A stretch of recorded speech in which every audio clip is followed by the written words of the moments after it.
21 lições para o século XXI, parte 1, 2, trabalho. Quando você crescer, talvez não tenha emprego. Não temos ideia de como será o mercado de trabalho em 2050. Sabemos que o aprendizado de máquina e a robótica vão mudar quase todas as modalidades de trabalho, desde a produção de iogurte até o ensino da yoga. Contudo, há visões conflitantes quanto à natureza dessa mudança e a sua iminência. Alguns creem que dentro de 1 ou 2 décadas, bilhões de pessoas serão economicamente redundantes. Outros sustentam que mesmo no longo prazo, a automação continuará a gerar novos empregos e maior prosperidade para todos. Estaríamos à beira de uma convulsão social assustadora? Ou essas previsões são mais um exemplo de uma histeria ludista infundada? É difícil dizer. Os temores de que a automação causará desemprego massivo remontam ao século XIX e até agora nunca se materializaram. Desde o início da Revolução Industrial, para cada emprego perdido para uma máquina, pelo menos um novo emprego foi criado e o padrão de vida médio subiu consideravelmente. Mas há boas razões para pensar que desta vez é diferente e que o aprendizado de máquina será um fator real que mudará o jogo. Humanos têm todos 2 tipos de habilidades, física e cognitiva. No passado, as máquinas competiram com humanos, principalmente em habilidades físicas, enquanto os humanos se mantiveram à frente das habilidades às máquinas em capacidade cognitiva. Por isso, quando trabalhos manuais na agricultura e na indústria foram automatizados, surgiram novos trabalhos no setor de serviços, que requeriam o tipo de habilidade cognitiva que só os humanos possuíam. Aprender, analisar, comunicar e, acima de tudo, compreender as emoções humanas. No entanto, a inteligência artificial está começando agora a superar os humanos em um número cada vez maior dessas habilidades, inclusive a de compreender as emoções humanas. Não sabemos de nenhum terceiro campo de atividade, além do físico e do cognitivo, no qual os humanos manterão sempre uma margem segura. É crucial entender que a revolução da inteligência artificial não envolve apenas tornar os computadores mais rápidos e mais inteligentes. Ela se abastece de avanços nas ciências da vida e nas ciências sociais também. Quanto mais compreendemos os mecanismos bioquímicos que sustentam as emoções, os desejos e as escolhas humanas, melhor podem se tornar os computadores na análise do comportamento humano, na previsão de decisões humanas e na substituição de motoristas, profissionais de finanças e advogados humanos. Nas últimas décadas, a pesquisa em áreas como a neurociência e a economia comportamental permitiu que cientistas hackeassem humanos e adquirissem uma compreensão muito melhor de como os humanos tomam decisões.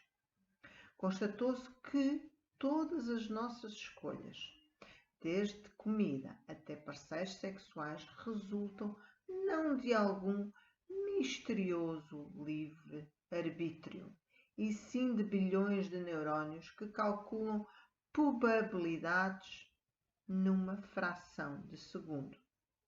A tão propalada intuição humana é, na realidade, a capacidade de reconhecer padrões. Bons motoristas, profissionais de finanças e advogados não têm intuições mágicas sobre o trânsito, investimento ou negociação, e sim, ao reconhecer padrões recorrentes, eles localizam e tentam evitar pedestres desatentos, tomadores de empréstimos ineptos e trapaceiros. Também se constatou que os algoritmos bioquímicos do cérebro humano estão longe de ser perfeitos. Eles se baseiam em heurística, atalhos e circuitos ultrapassados, adaptados mais à savana africana do que à selva urbana. Não é de admirar que bons motoristas, profissionais de finanças e advogados às vezes cometam erros bestas. Isso quer dizer que a inteligência artificial pode superar o desempenho humano, até mesmo em tarefas que supostamente exigem intuição. Se pensarmos que a inteligência artificial tem de competir com os pressentimentos místicos da alma humana, pode parecer impossível. Mas como a inteligência artificial, na realidade, tem de competir com redes neurais para calcular probabilidades e reconhecer padrões, isso soa muito menos assustador. Em especial, a inteligência artificial pode ser melhor em tarefas que demandam intuições sobre outras pessoas. Muitas modalidades de trabalho, como dirigir um veículo numa rua cheia de pedestres, emprestar dinheiro a estranhos e negociar um acordo, requerem a capacidade de avaliar corretamente as emoções e os desejos de outra pessoa. Será que aquele garoto vai correr para a estrada? Será que o homem de terno pretende pegar o meu dinheiro e sumir?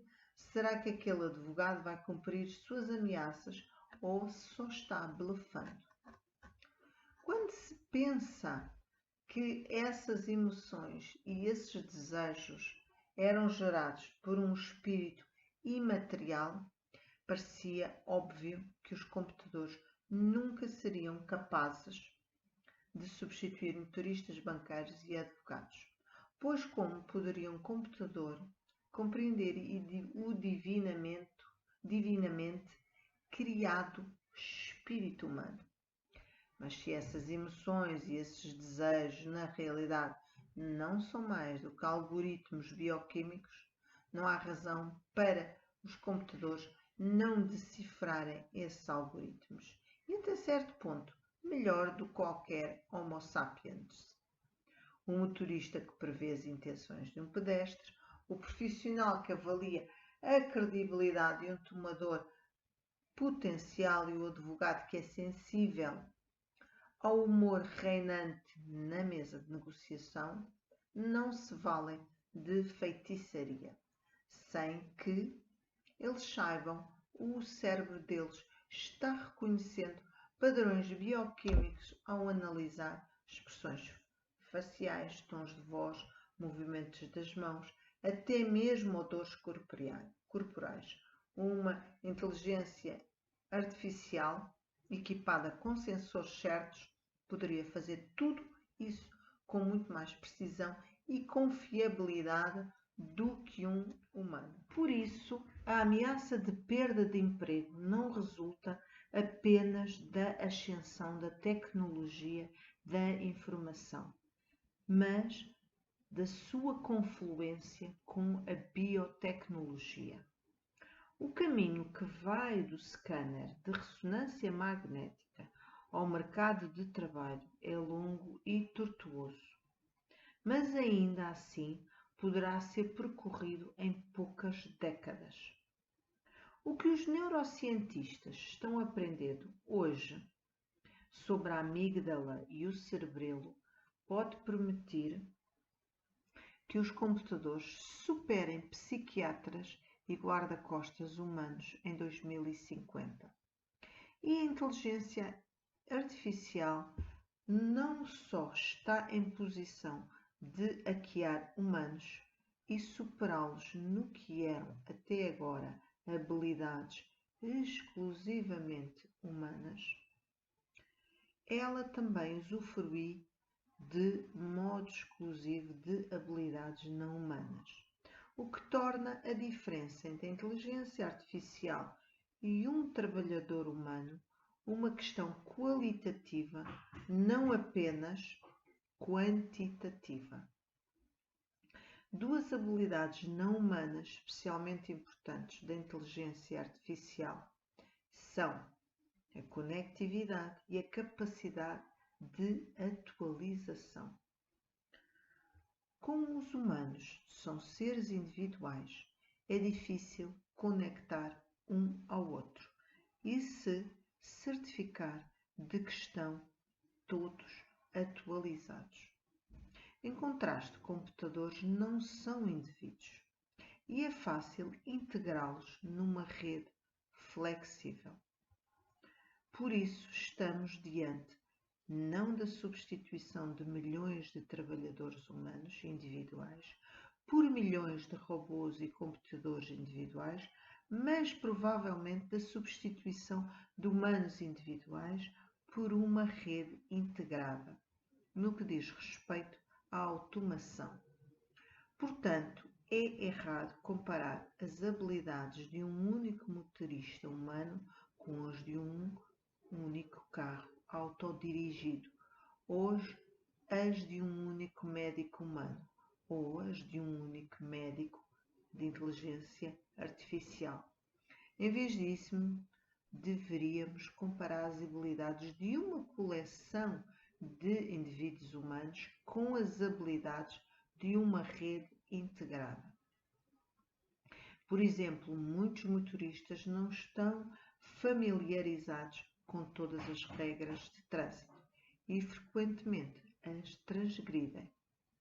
Além disso, como cada veículo é uma entidade autónoma, quando dois deles se aproximam do mesmo cruzamento ao mesmo tempo, os motoristas podem comunicar erroneamente as suas intenções e colidir.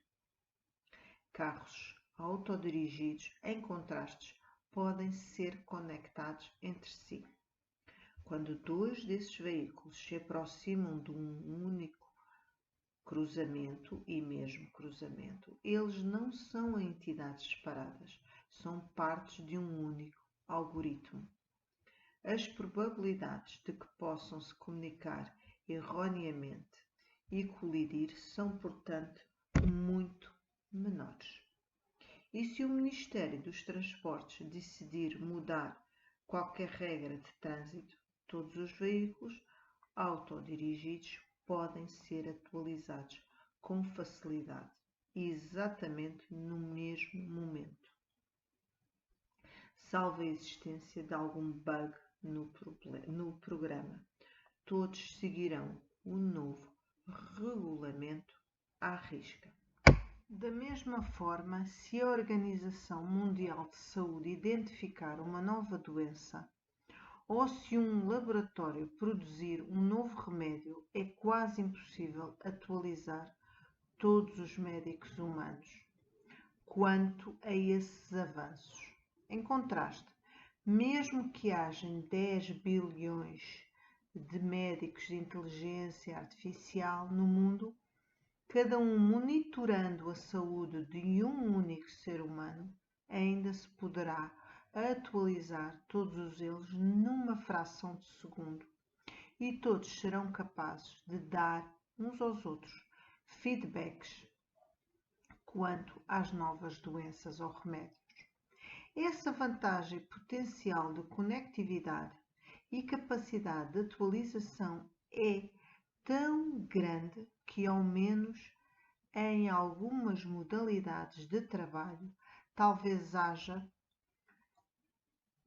talvez faça sentido substituir todos os humanos por computadores, mesmo que individualmente alguns humanos sejam melhores no seu trabalho do que as máquinas. Poder-se-ia contrapor que, ao se trocar indivíduos humanos por uma rede de computadores, perderemos as vantagens da individualidade. Por exemplo, se um médico humano fizer um diagnóstico errado, ele não vai matar todos os pacientes do mundo e não vai bloquear o desenvolvimento de todos os novos medicamentos. Em contraste, se todos os médicos são, na verdade, um único sistema e se esse sistema comete um erro, os resultados podem ser catastróficos. No entanto, um sistema integrado de computadores pode maximizar as vantagens da conectividade, sem perder os benefícios da individualidade. Podem-se rodar muitos algoritmos alternativos na mesma rede, de modo que um paciente numa aldeia remota na selva seja capaz de acessar com o seu smartphone não apenas um único médico capacitado, mas 100 médicos de inteligência artificial diferentes, cujos desempenhos relativos são comparados o tempo inteiro. Você não gostou do que o médico da IBM disse? Não tem problema. Mesmo que esteja enfornado em algum lugar das encostas do Kilimanjaro, você pode contactar facilmente o médico da Baidu para ter uma segunda opinião. Os benefícios para a sociedade humana provavelmente são imensos.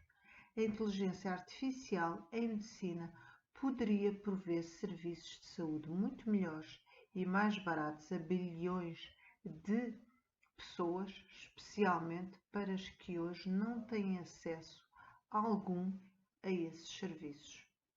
Graças aos algoritmos de aprendizagem e sensores biométricos, um aldeão pobre num país subdesenvolvido poderia usufruir de uma assistência médica muito melhor usando o seu smartphone do que a pessoa mais rica do mundo obtém hoje em dia no mais avançado dos hospitais modernos.